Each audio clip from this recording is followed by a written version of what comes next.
Hello again, everyone. My tag is SmallHandsBrian, and I wanted to do another video showcase, this time covering fireballs. Fireballs are easily one of my favorite tools Mario has to offer. You can use it to recover safer, there are some movement and approach options with Fireball, etc. It's a projectile that has its own physics, so you can manipulate it in some pretty amazing ways, which is why I love it so much.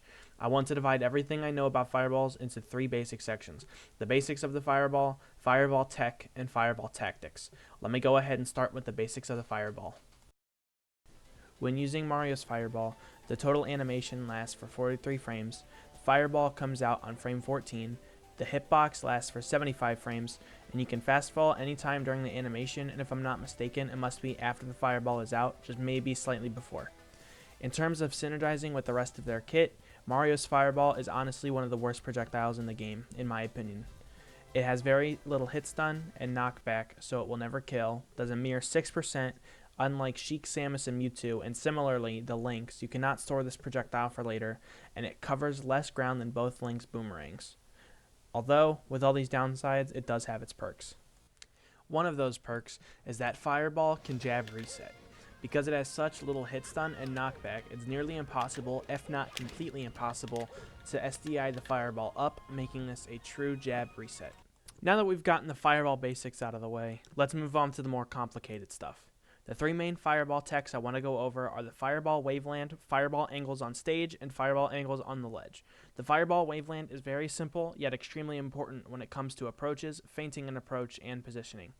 The Fireball Angles are only slightly more complex, but as soon as you start to get the hang of the physics of the Fireball, everything will flow naturally. Now allow me to explain Fireball Wavelanding. The Fireball Waveland is pretty easy. All you have to do is full hop with the Rising Fireball, then, just before landing on the ground, input a Waveland. I prefer to do the inputs in a sliding motion from Y to B, then inputting the Waveland. Makes it a little bit easier for me, but just kind of fiddle around with it in practice mode and you'll get it in no time. So as I mentioned before, the fireballs have their own physical properties. They have momentum and a bounce effect. Firing them from different heights will determine how high they bounce. Using them on Yoshi's slants make for some very interesting outcomes. Depending on how you throw them, they can essentially roll off and go low, or you can throw them from a full hop and they will bounce far and high.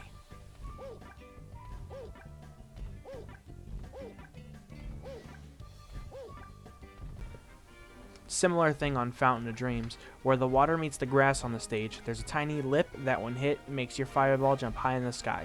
Its height perfectly covers the higher ends of FOD's platforms in case you wanted to call out a high recovery or some form of jump.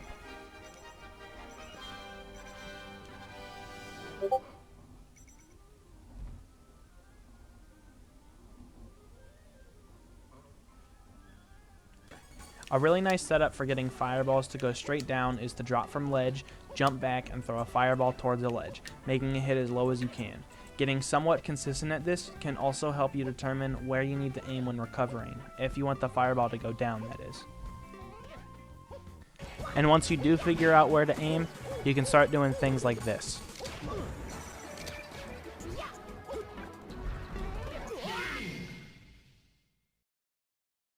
Now we will move on to what a rookie has dubbed the small hands. The small hands is the run off stage, turn around with cape, and fireball the ledge.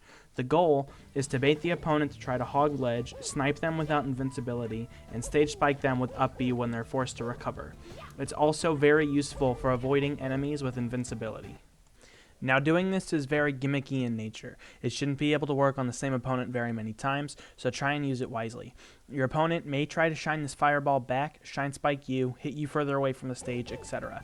It is a risky play, but just being cautious kind of avoids all those risks. If a player decides to respect the fact that you will go off stage, they may sit on a platform and shoot lasers to avoid the risk of death.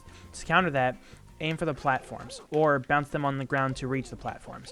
An answer I've come up with on Yoshi's is that you can bounce them on the slant and it will cover the rear part of the platform. The last thing I want to go over is the fireball tactic on the rock stage of Stadium. Spamming fireball in a specific way above the pit can mess up your opponent's ability to leave the pit quickly. I like to shoot a fireball on the platform right above the tilted one, then shoot one in the crack between the rock and the platform directly above the pit. The first fireball covers them trying to leave through the hole in the pit, the other covers a full hop to try to get to the very top platform. You can also aim fireballs to bounce all the way through and hit crouching opponents. Thanks for watching, everybody. I tried to get out as much as I could in 5 minutes, and hopefully that was good enough. After uploading this, I have a video coming out that gives a very quick rundown of how to play neutral game with fireballs against a few characters of the cast. Hopefully you guys will check that out as well. Follow me on Twitter at smallhandsbrian and Twitch as well at twitch.tv/smallhandsbrian. I'm going to be streaming later tonight on the day this gets uploaded, so hopefully you guys will check that out. It should be about like 9 or 10 o'clock or so. I work until 9, so probably somewhere around 9:30 or 10 o'clock. Hopefully I see you guys there. It'll be awesome. Thank you.